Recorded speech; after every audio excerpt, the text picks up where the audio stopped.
do anything to get on here? No, I think it's. I think you're already in the live. Okay. Hmm? Is it this live? Yes, this live right now. Yeah. Uh-huh. It's not live on here though. It's not no live. Hey, maybe you restart, refresh, and see how.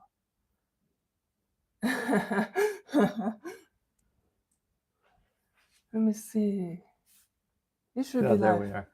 Okay, Yeah. I can hear it now. you can hear it now. Yeah. Hey everybody. Welcome to the live.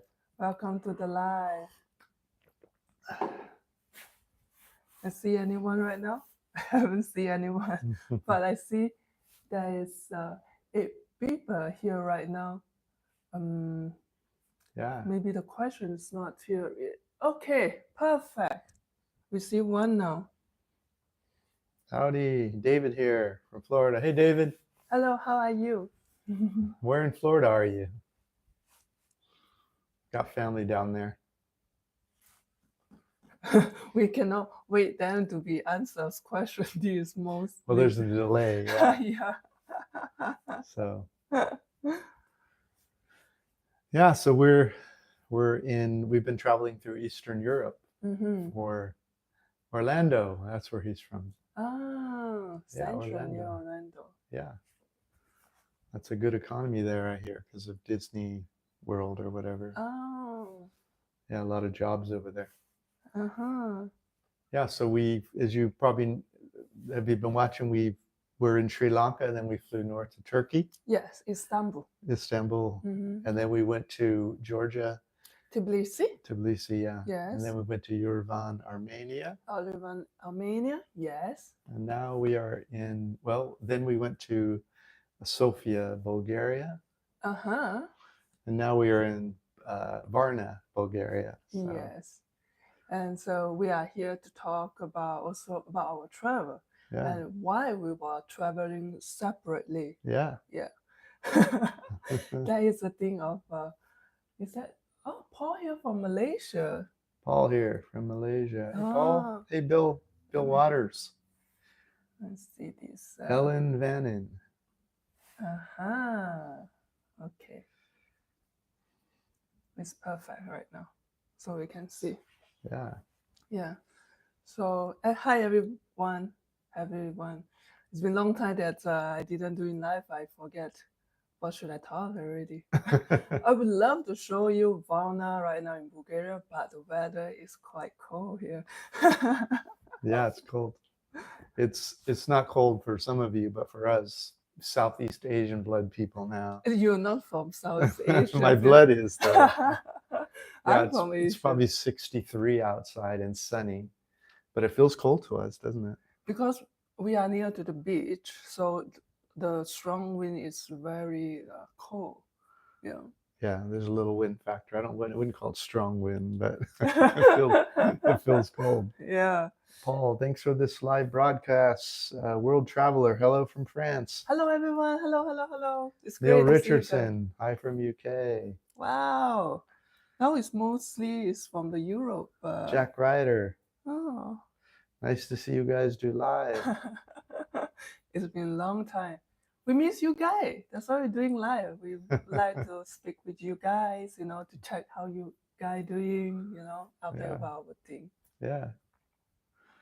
Yeah. So as you may know, we have a lot of Southeast Asia covered in terms of having been there and writing reports and giving you guys an idea of what it's like. So that's why we went to Sri Lanka, and now we're doing Eastern Europe. I've been here before. I think it was in 2013. I did a tour of Eastern Europe. So. Yeah, but you also you hit to the new country. You hit to Sri Lanka, then you hit to Georgia. Oh yeah. And Armenia. Yeah, These 3 countries, your new country. So right now you are 70. I think so. I'll have to count and do an official count, but I think it's around 70 now. Yeah. 70? I think it's like 72 already or something. Well, I'll count it up. Memory's not what it once was. So. Oh. Yeah. And as I That's a funny thing that I have to live in. I have to stay in Georgia, Tbilisi for 4 nights. It's quite a stress. It's very stress. Yeah, so we had a place in Georgia, Yeah. Tbilisi, the capital, and then the following week we had a place rented in Yerevan, Yes. the capital of Armenia, which is just one country away. Yeah, and the thing is, because our passport, my passport is Malaysia passport, and then in USA, and both of us can go to Georgia, Tbilisi, Georgia for a year. Yeah, We can stay there for a year. And also in Turkey, we can stay there for 90 days. out of 180. So I didn't think that Georgia and Armenia is next to each other. I didn't think that I need to apply an e-visa. Well, you even read their webpage, didn't you? And you heard you could go visa free under the old rules, and Yeah, they just instituted an e-visa. Yeah, you just, I don't know how I read that thing. And then 3 days before, we have to go to Yerevan, and suddenly I just like go and check how is the visa route, and suddenly it looked like, oh, I need to apply an e-visa before I go there. It's not difficult, you just need to go out and online and fill in the form and pay like $7 or $8 and you will get visa. It's like you're doing like Sri Lanka e-visa, you're doing Vietnam e-visa. It's easy thing, but the problem is they don't have a calculative about like, they don't have the number when your visa will be approved. Yeah, they say 3 days on the webpage. Yeah. But it took 4 days, and unfortunately the fourth day was a Monday. And so I left on a Friday because we have to get Yerevan report. Yeah. And we assumed she would get her visa by Monday, and she did. So yeah, I was checking the website every hour, so it was like I didn't prepare that we have to travel separately, when we in Georgia, Tbilisi. yeah. And that feeling is quite. Georgia is not really a country. I need time to adapt to the culture, and they not really speak that much of English. They speak tourist English In Georgia. in Georgia, in Tbilisi. Okay, and the taxi driver, because when our Airbnb host, we asked them to bring us order a taxi for us because we arrived in Tbilisi at midnight, and then she told us that the driver doesn't speak English. so I quite nervous over that. But after I send you take a bus or minivan to Yerevan that time. Yeah. And I feel okay because that I already used to be in Tbilisi. Yeah. And the thing is, I will not be I will be scared is because that time is a high season also in Tbilisi. So I didn't have my accommodation booked until Monday. And most of them, last minute one, and if we want to get a good budget, I want to get a good budget below like 20 or 30 US dollar per room per night. It's quite hard to get it. So that is scared me. But after I found the place that I can stay until Wednesday, then I calm down a lot. Yeah. And then the visa happened Monday, so she had a place yeah till Wednesday, but you came Monday. So yeah, I would like to share with you guys also that how I feel in Tbilisi also as a solo traveler, a woman. People were asking, and finally I can try it and share with you guys. Let's see this question. yeah.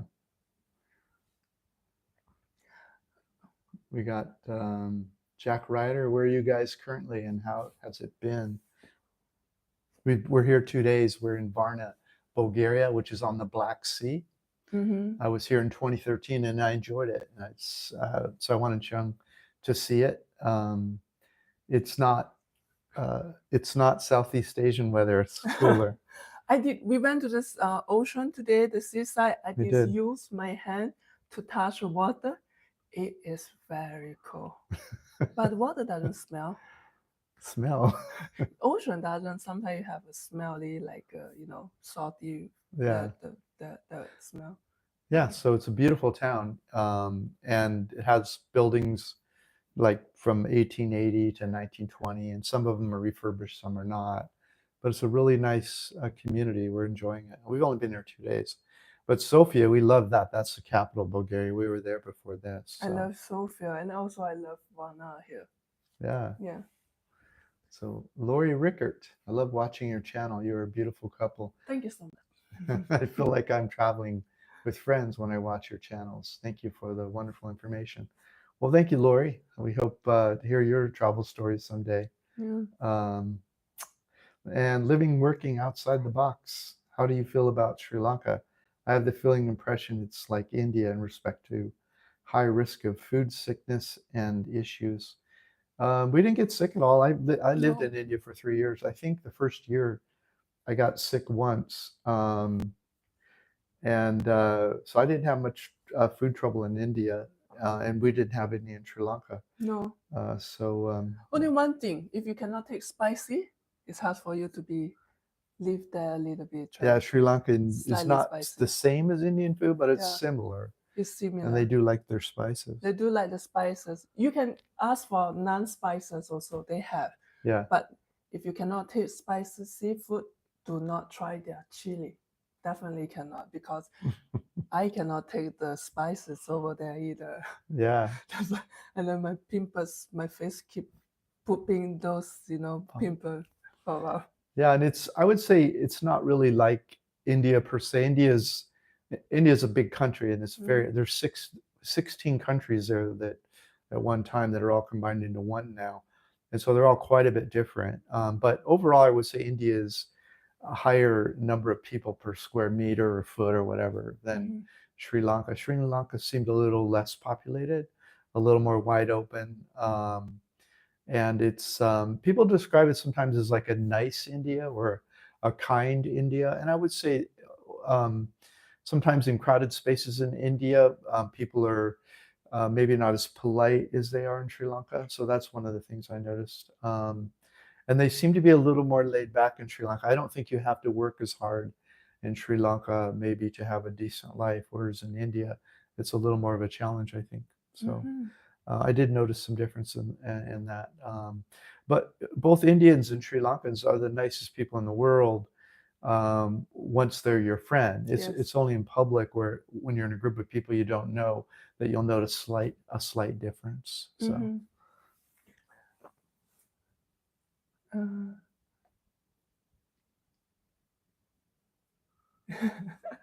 Which one are you reading? This one. Okay. You read this. Love your attitude towards travel and adventures, even when it's a different culture and no English was spoken. Yeah, we're I've been doing this 17 years now, so I'm pretty well adjusted. I think I feel a little more awkward when I go home now than when I'm outside my country. So. Yeah, let's speak about solo traveling that you in Yerevan and I in Tbilisi. Okay.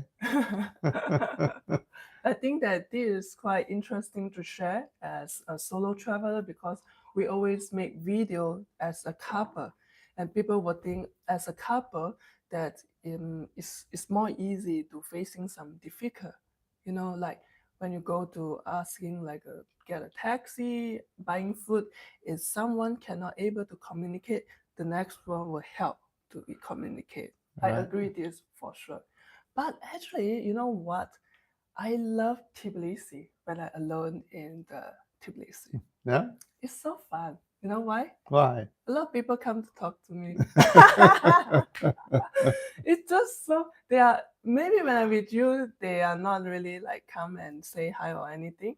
But when I'm alone, they are more like courage and just like say hi to you. But also, I also look like this lady look at me like quite a long time. Maybe I should say hi, because I don't like people watch me like long time, like 10-15 seconds. If like this, I would say, hello, how are you? Do you need anything help? So I have two experience. They are all women, and because there's less Asian in Georgia, so the first one is when I go to buying food. It's a family restaurant and like a buffet thing, and you take and then they wait the food, you know, and then I go there and I was like, um, someone can speak English, you know, and then there's a little girl came and say, yes, I think the owner daughter, and she's learning English, Yeah. which is great. So she explained some food for me, that which food that I should try, and the cake. And she think that I'm from China. And then I said, no, I'm from Malaysia. Maybe she don't understand Malaysia. She think I'm from Korea. And she asked me about the Blackpink, you know, that famous, the young Koreans group, K-pop. Oh, K-pop. Yeah. Yeah. So that is so fun, and we chat a little bit, and then I go home. And then after that, I go to a grocery store, you know, the next to the breakfast is that place.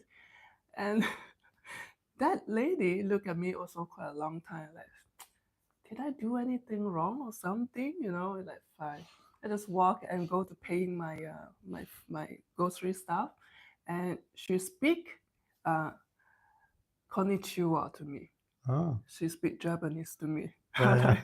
I say, oh, how are you? Oh, I'm not Japanese, but I understand you speak Japanese. She wanted to try out her Japanese. So that is very nice.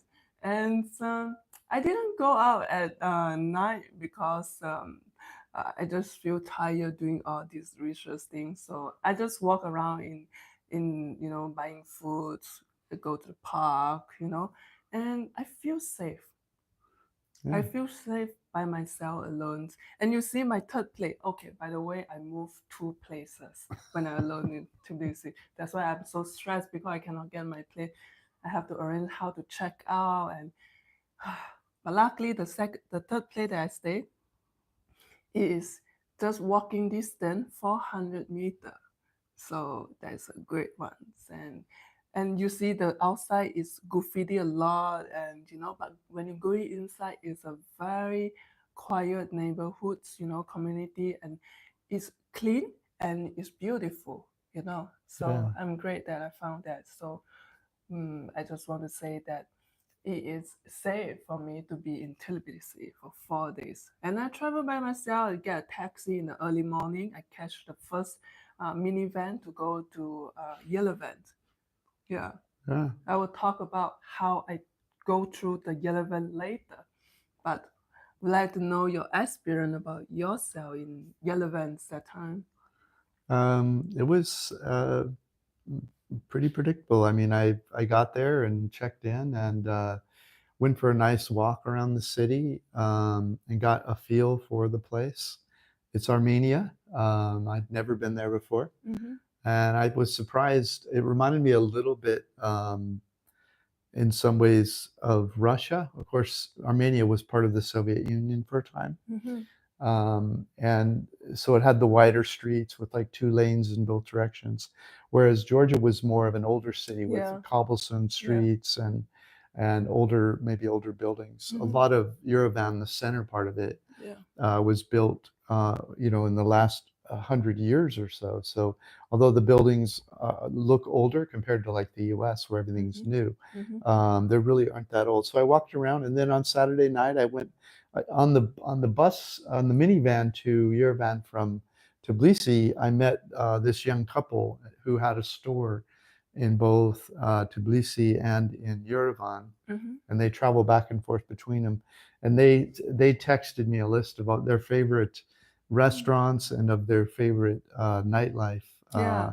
And so on Saturday night, I went to every single one of their favorite nightlife places, and 2 of them were kind of fun. I shot a game of pool with a guy, and then later the last place on their list was like a techno DJ place, and it was kind of fun. When I got there, the couple was there. I met them again, and then they had a friend with them who was from Russia also. They were a Russian couple, and they all 3 speak pretty well actually, Mm-hmm. and she had lived all over the world. Oh.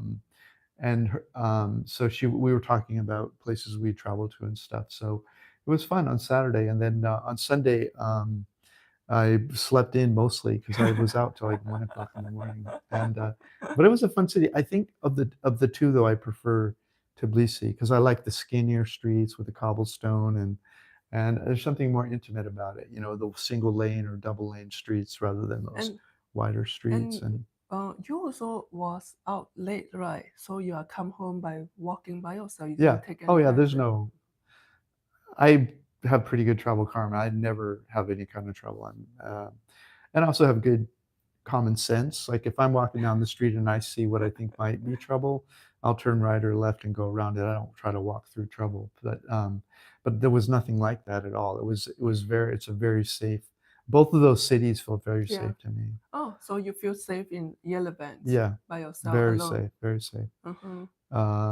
And it's a great place. Yeah. I think the character of it, I think I still prefer Georgia more, but it's a beautiful, safe, clean city. Amazing layout, parks everywhere, and a lot of sidewalk cafes. Mm-hmm. Uh, you know, and they even have some malls under the streets. Um, Oh yeah, yeah, when you yeah. cross It's more between, modern. it's a modern city. Yeah, Yeah, yeah. yeah. So Let's see let's see here. this. Mark Hanna. Mahana. Yeah. Hello, Hello, Mahana. Mark.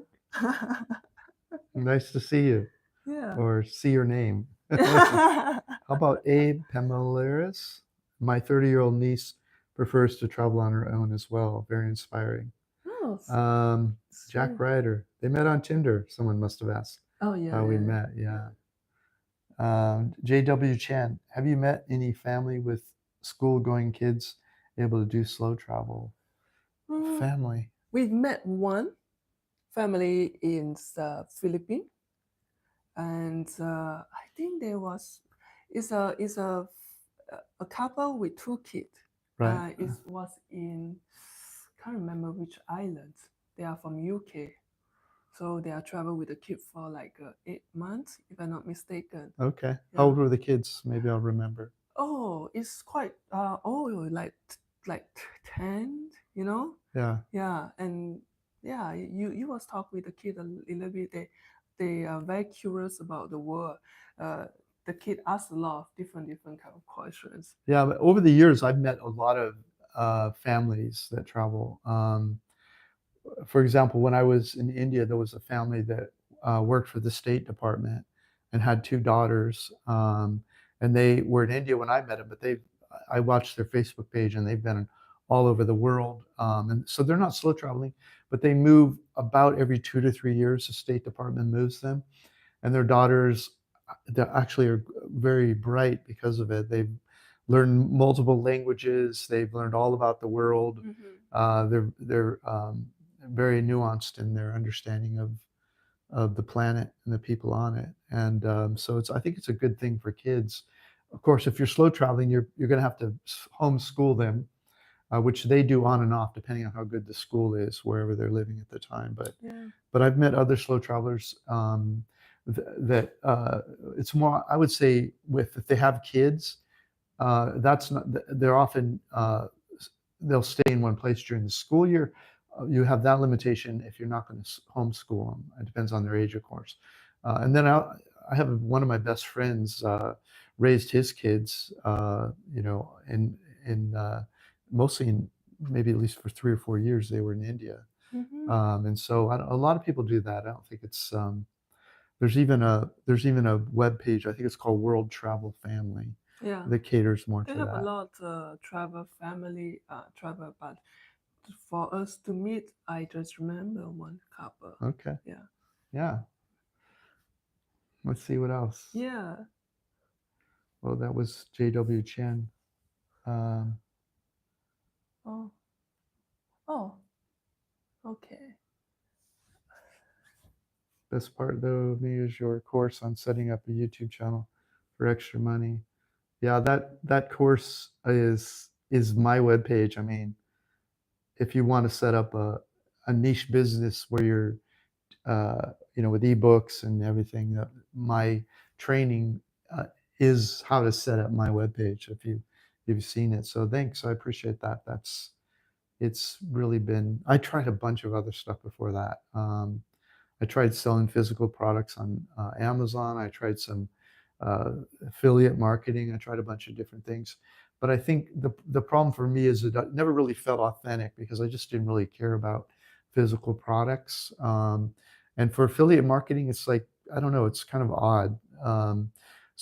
I think the key to really enjoying having a web page or an online business is something you're really personally interested in and sharing information about that. And it could just be just about anything if you have a personal interest in it and you're posting videos about it and you have a course about it or ebooks or whatever, it's a natural because since you're interested in it, you'll run into problems all the time and you'll figure out how to solve them and you share those in your material for people. So.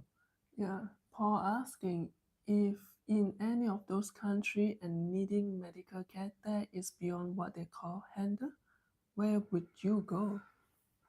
Yeah, so luckily I've been pretty healthy. But I do get my annual checkups. It's usually, whatever country I'm in. I've gotten them in Thailand and Panama and Malaysia, and that's about all that comes to mind, I think. That's about all comes to mind. But the amazing thing about a lot of these countries is that are sort of tourism, medical oriented is they have.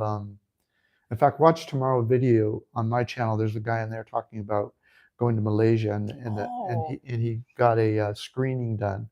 Anyway, a lot of the countries have this where you go in and you pay. Like he paid $300 and they did all kinds of blood screening. Same like what you're paying also. Like we did too. Yeah. But he went to Prince Court in Malaysia.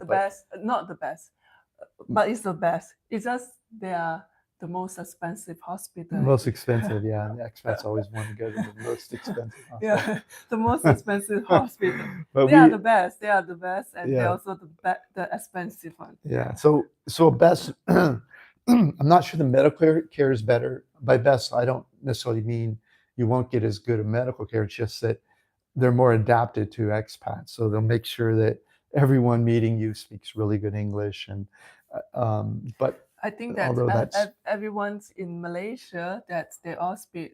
Especially if they're in medicine, right? Yeah, because in Malaysia, our school taught and teach in English. Yeah, especially the doctors are taught medicine in English, and they went to UK to study for the medical. So UK, France, other places. Yeah. But they have great medical schools in Malaysia too. Yeah, it's just some of them want to go overseas for the prestige or whatever. But so I would say that in Malaysia, those professionals that you meet is all speaking English. Right.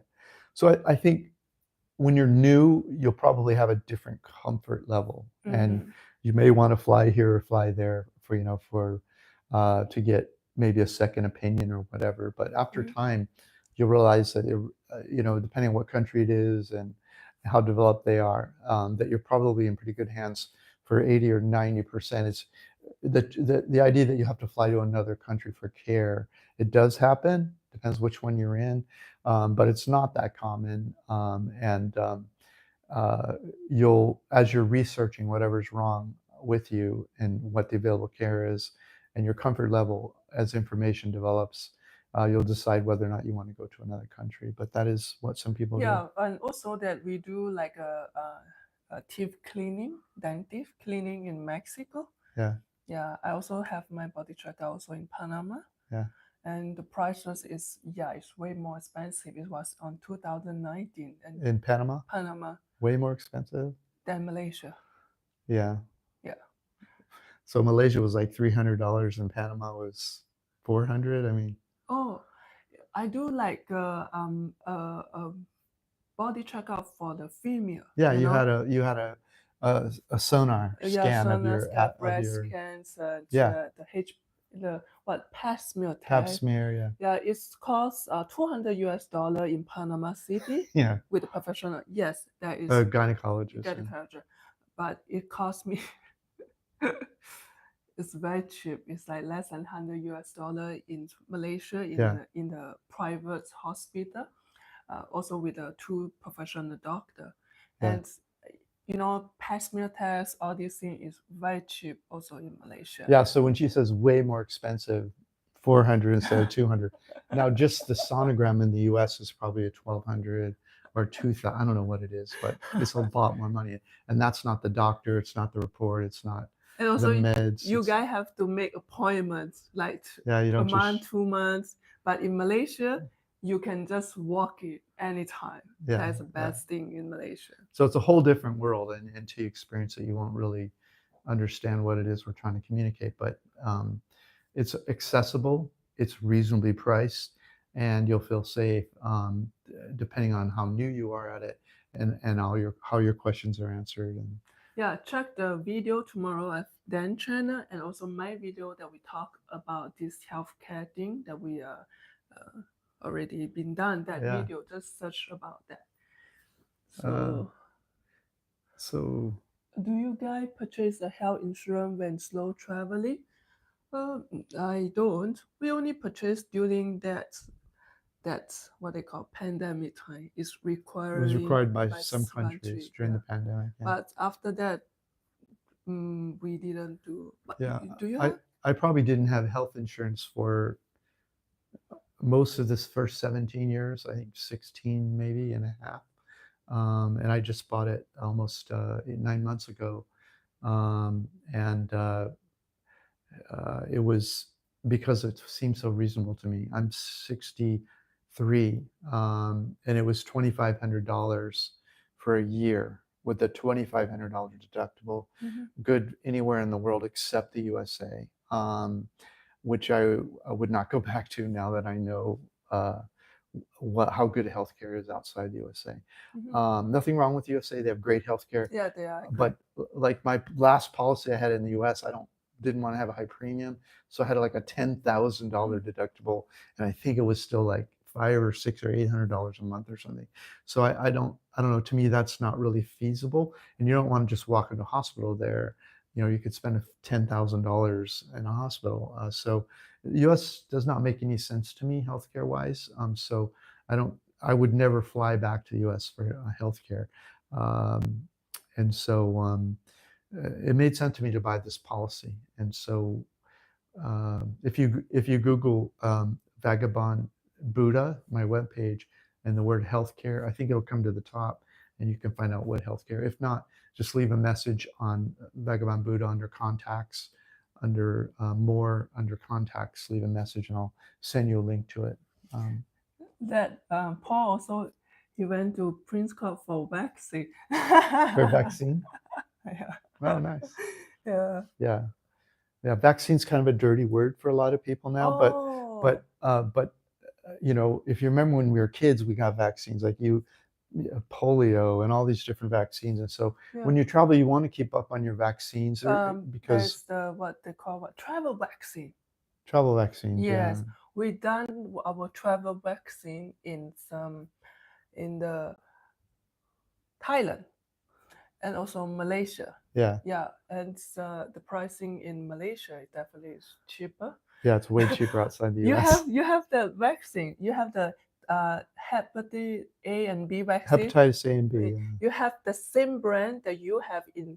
You have to go back to US that time, so you need to do your vaccine. One shot was like hundreds, almost 200 or almost something. 200. Yeah. And the same thing in Malaysia is 110 ringgit, which is $25. 25 US dollar. The same vaccine, then same brand, same everything. Same everything, then have to pay 100 to 200 for that vaccine, and I think that's $25. So you can see there is a difference about the pricings. Yeah. So let's see. Make a live. Hey guys, managing to actually make a live. Hey Kev D. Coffee for one man solo retirement travel. Hello from Istanbul. Hey, coffee for one. Coffee for one. We were just there like 4 weeks ago. So yeah, we enjoyed that a lot. Yeah, it's a fun. Definitely check out our report there. Go to that neighborhood we really like. Walk around that neighborhood. Walk around the neighborhood. Just Google Vagabond Awake Istanbul. or would be Bhagavan Buddhist temple. Paul, I got affordable dental care in Malaysia, replaced a crown, couple of fillings, and 2 wisdom teeth. Wow. 800. Yeah, that's That's a great deal. I mean, in how the much? U.S., just the crown alone would have been, I don't know, between 1,500 and 2,000. And he also had The 2 wisdom teeth. 2 wisdom teeth extractions. That's amazing. I mean, those could be 500 to 1,000 each How to much? pull out wisdom teeth. You still remember how much you filling the crowd in Thailand? Not really, huh? I don't remember, but it was this about like this. It's about a day, and you have a good price in Malaysia.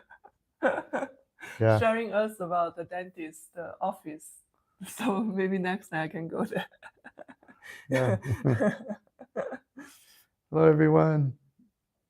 Vimar Ribeiro. Ribeiro? Poet. Vimar Ribeiro. Hello, everyone. Kevin D. I love Turkey. I love Turkey too. I think it was my 3rd trip to Turkey. And we were going to go to the beaches, but it's a little cold right now. So we're going to go back later. Later in the summer. We're going to go check it out. Mariamus boat trip is fun. Alanya Castle impressive. And so that's Mariamus boat trip. That's on the Med side, I think. Oh. Yeah. I haven't been to the Alanya Castle. I have to check it out. Turkish tea. Oh yeah. Definitely. Turkish coffee too. I love Turkish tea. Yeah? Yeah. I love the Turkish coffee and the tea, yeah. Coffee is quite strong for my taste. And I like all the I love the food there. What's your favorite food in Turkey? Well, I mean, I'm a vegetarian, so they have falafel and hummus and tabbouleh And they have one traditional Turkish breakfast that we eat every day. You still remember? Yeah. What was it called? I don't know. Maybe that someone can help us. That is like a tomato, I think, and egg, and sometimes they put cheese also, and then you dip it with the bread. That's a very nice breakfast. Yeah, it's kind of like a shishka, which I think is an Israeli dish, but it's kind of a variation of it. Not as spicy maybe as a Not shishka. spicy, yeah. And it's only tomato and egg, and you can put on cheese. That's all. Right. So, and also I love kebab. As you know, that's Adana kebab is from Turkey. Yeah. But I love most is chicken barbecue. I don't know what they call chicken kebab. I think that's much more delicious because the chicken kebab is more juicy and it's not so dry. It's just delicious with that. I love that one. Yeah. Yeah, it's a fun city for sure. Yeah. Yeah, so we're here just for another 5 days and then we head into Romania. Yeah.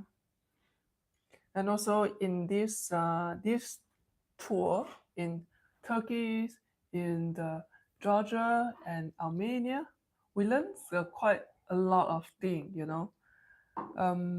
Example, like each country, they have different taxi apps. It's totally different. They cannot use in the same country, In Turkey, in Istanbul, you can use Uber.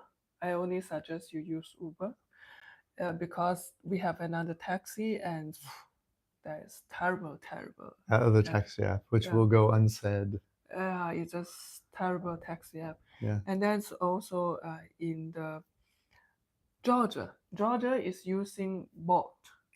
Yeah, it seems like they also have in in Asia, also they have in Thailand.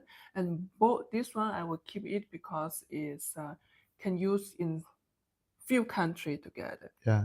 And in the Yerevan, it's another taxi app. No Uber, no Bolt. You need to have a GG taxi app. Yeah, GG. So it's a different country. We have to download different apps. Yeah. And also they're not using WhatsApp. They're using Viber. Viber, yeah. Yeah. I mean, WhatsApp works there, but Viber is what they're using. So yeah. So when you're traveling the world is such an interesting place because you get into these routines. Like when you're in Southeast Asia, everyone's using WhatsApp. Yeah. They're all using Grab. Yes. And so you get into these patterns, and then you're like, you fly somewhere else, and you're like, what? They're not using it. What do you use? And then you're online trying to figure out like what bank to go to and what taxi you have to use. In Asia, it's easier because that the Grab app is like it can be using in Thailand, It's prolific. Vietnam, It's everywhere. Philippines, Malaysia, Singapore, and in Sri Lanka they're using Uber and some other app. But like you download Grab, you have WhatsApp, you can travel most of the Southeast Asia. Yeah.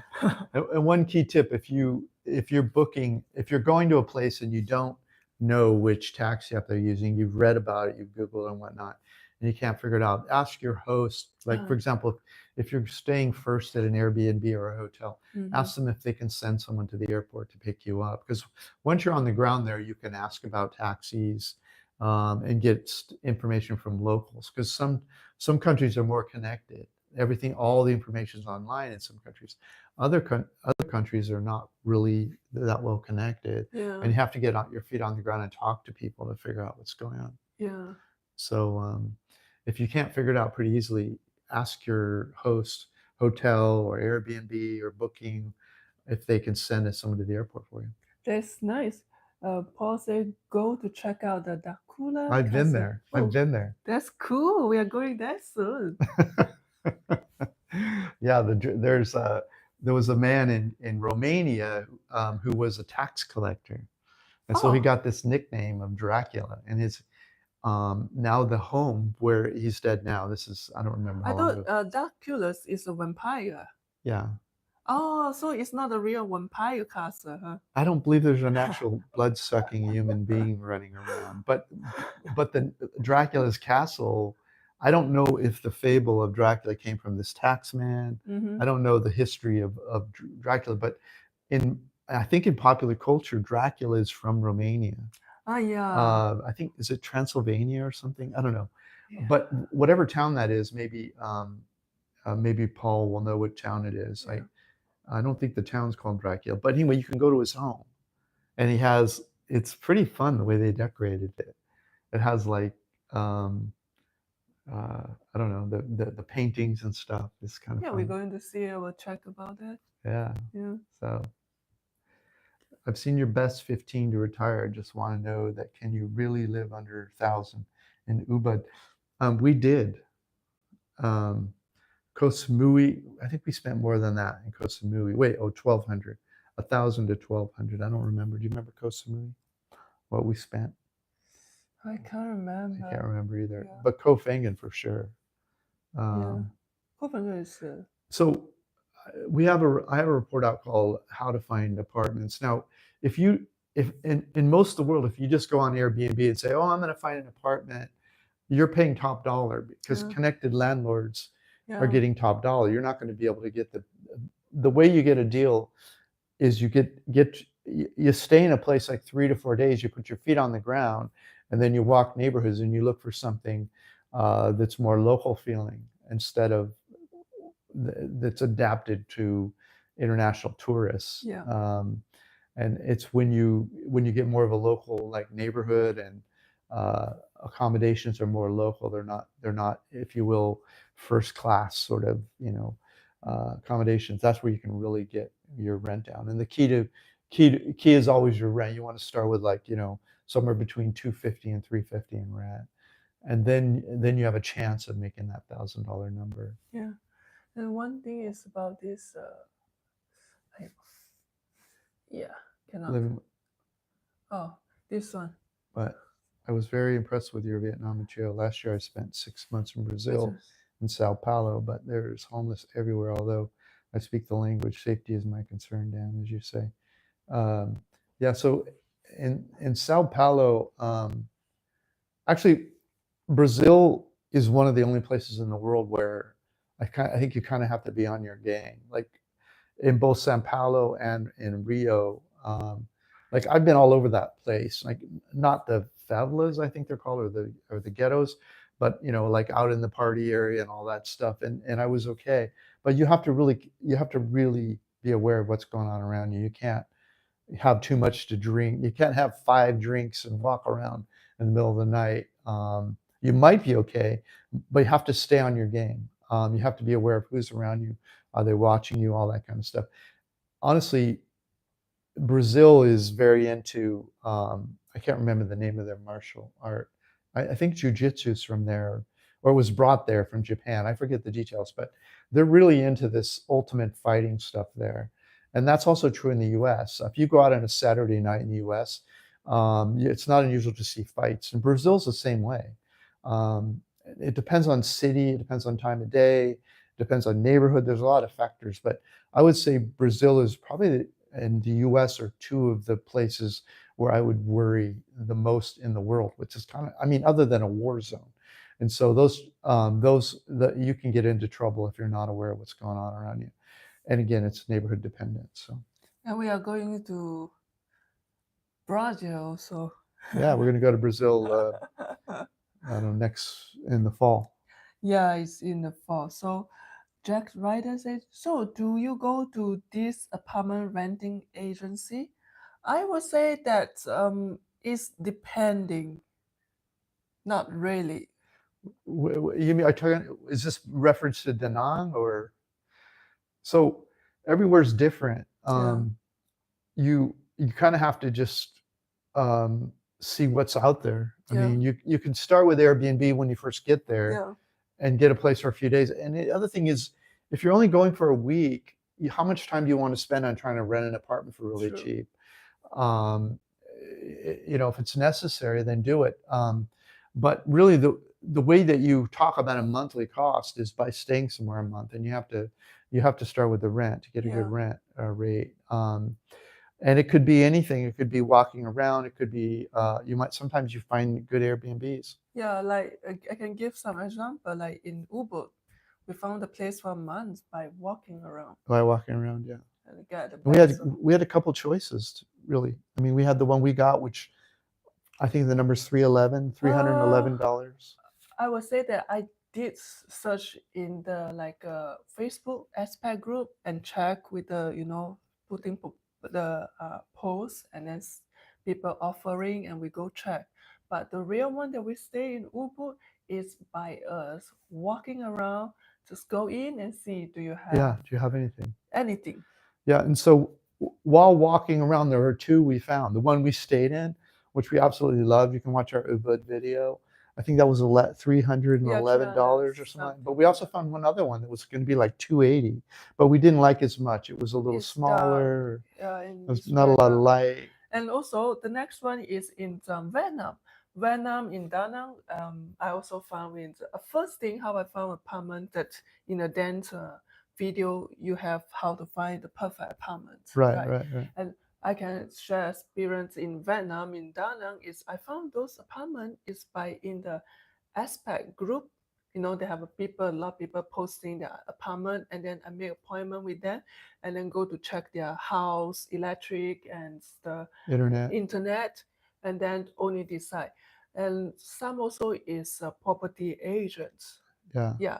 So that's how we find our apartment for a month.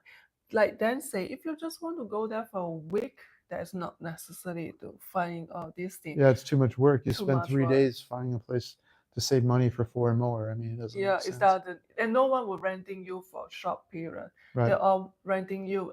Minimum is 1 month. Yeah.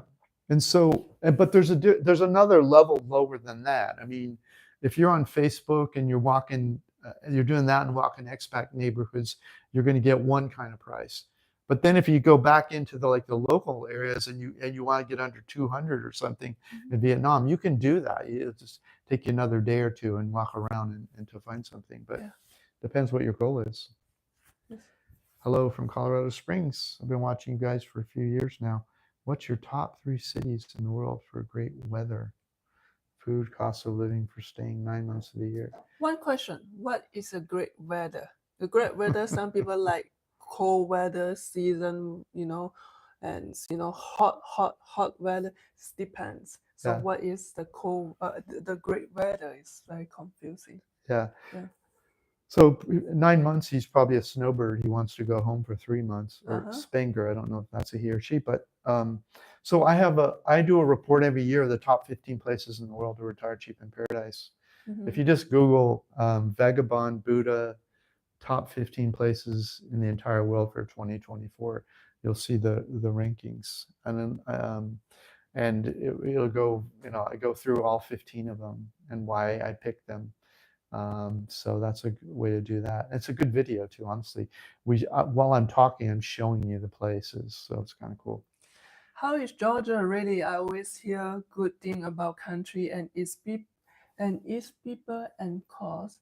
But today I saw some protests on the street on the Google News. Is it true or fake news? No, it's real. Right now, Yeah. there's so a lot of the countries around, a lot of former Soviet countries are trying to walk a tightrope right now. They don't want to be anti Putin because of what he's doing in Ukraine.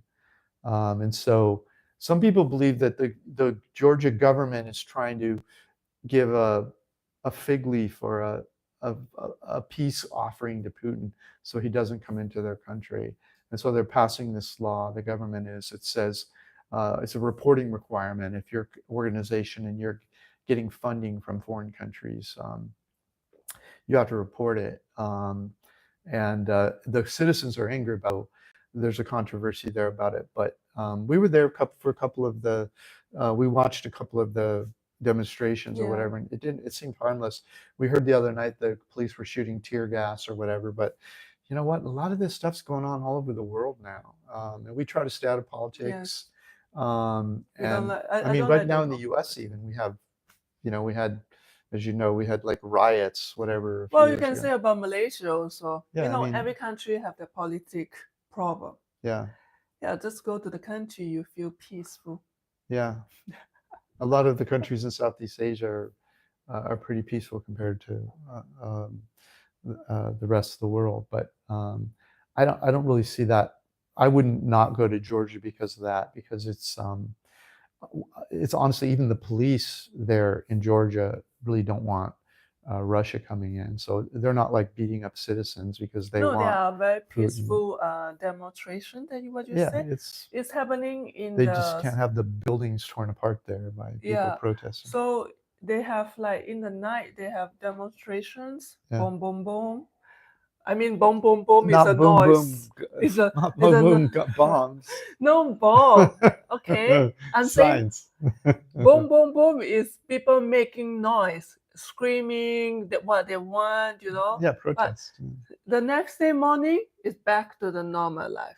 Yeah. Nothing happening. I don't see anything. So I don't know. I wouldn't be afraid to go to Georgia, and it's a 1 square block area in a whole country where people are protesting, and it's right in front of the parliamentary building. I mean, we only know about where it is because it's a couple blocks from the mall we went to, and that's the only reason we saw it. So let's see. Every country has issues. Yeah, well said. Yeah. The world is full of issues now. That's why a lot of us are traveling around the world now. We're tired of the drama in our home countries. True. So traveling is the best medicine. Yeah. And I highly recommend you not to get involved in politics in other countries. In fact, some countries have laws about how foreigners cannot get involved in politics. And so it's better to just stay out of it. So, yeah. So what else? Beautiful?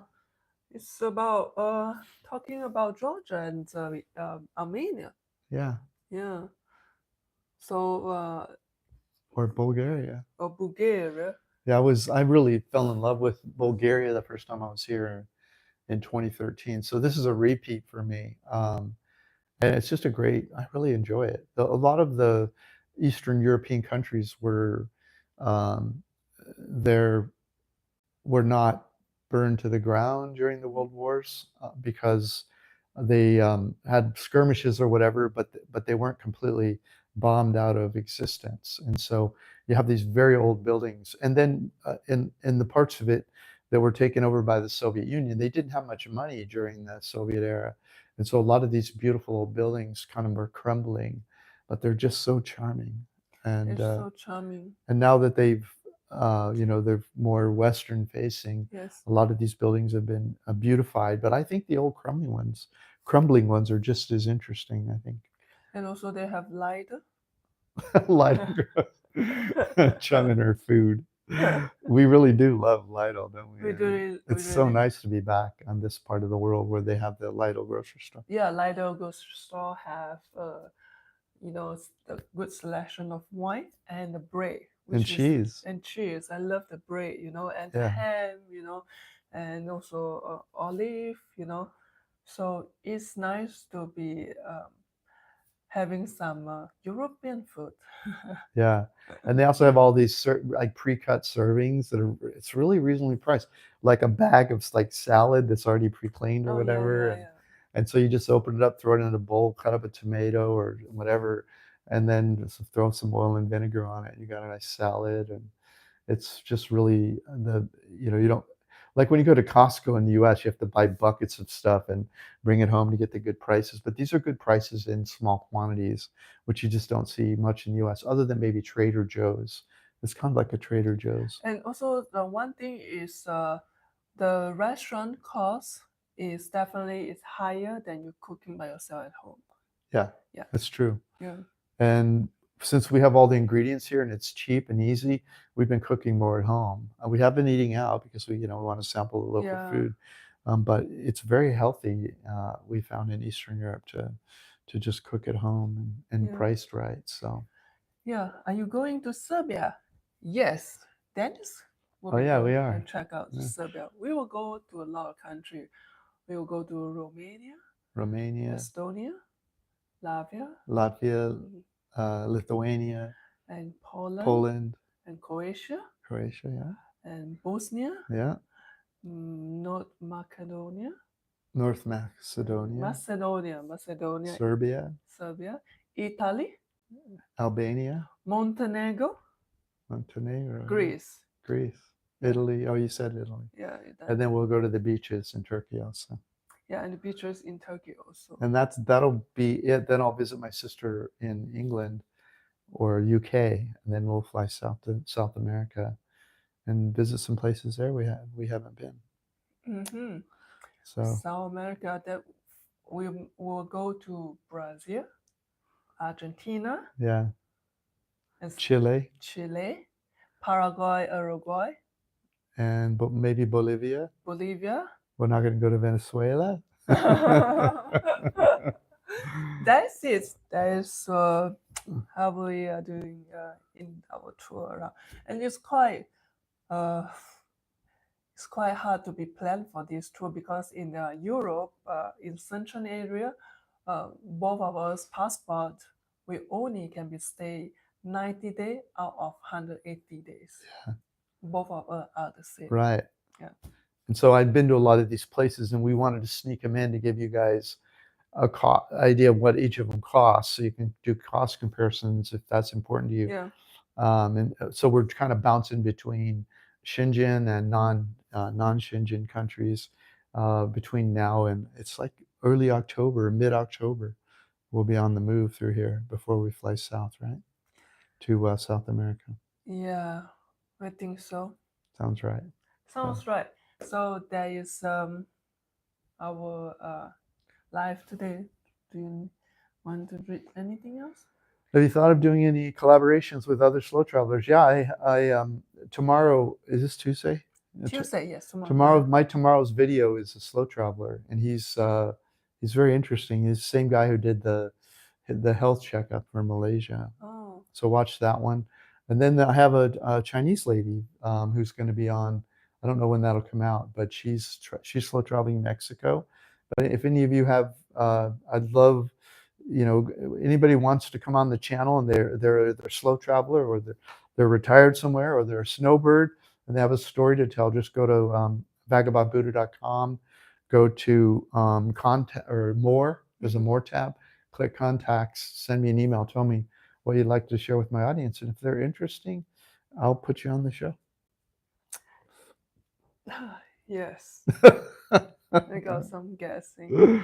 Yeah, well, thanks for showing up, you guys. We really appreciate it. It's none of this would be possible without you, so we really appreciate having you out there watching and like right now on our tour, we have a list of all the places you told us to go, and we're hitting like I think 80 or 90% of them.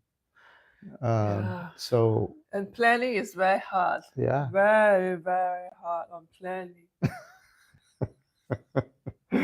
Yeah, so slow travel is a lot of work when you're trying to fit in all these places in 6 months. Yeah, and it's because that's central area country is combined with so many countries, so you cannot like visit one country for a month or 2 months. Yeah, I mean we could come back later and do a month and a few of our favorites, but to get the survey of the cost of living in a bunch of places and show you what they look like, we kind of have to rush through.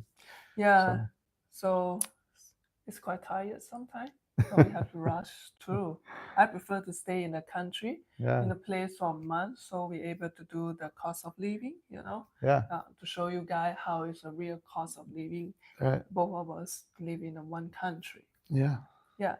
So thank you so much. Oh, and by the way, do you have base country? No, we are homeless. We don't have a base country. Yeah, we are one-way tickets. Keep flying. No. Moving forward. Cannot say flying. Flying too expensive. Yeah, we're on the ground. We're on trains and buses. Only time we fly is mostly for intercontinental flights. Yeah. So thank you so much for showing. Thanks for watching. Thank you so much and have a good day. See you in the next video.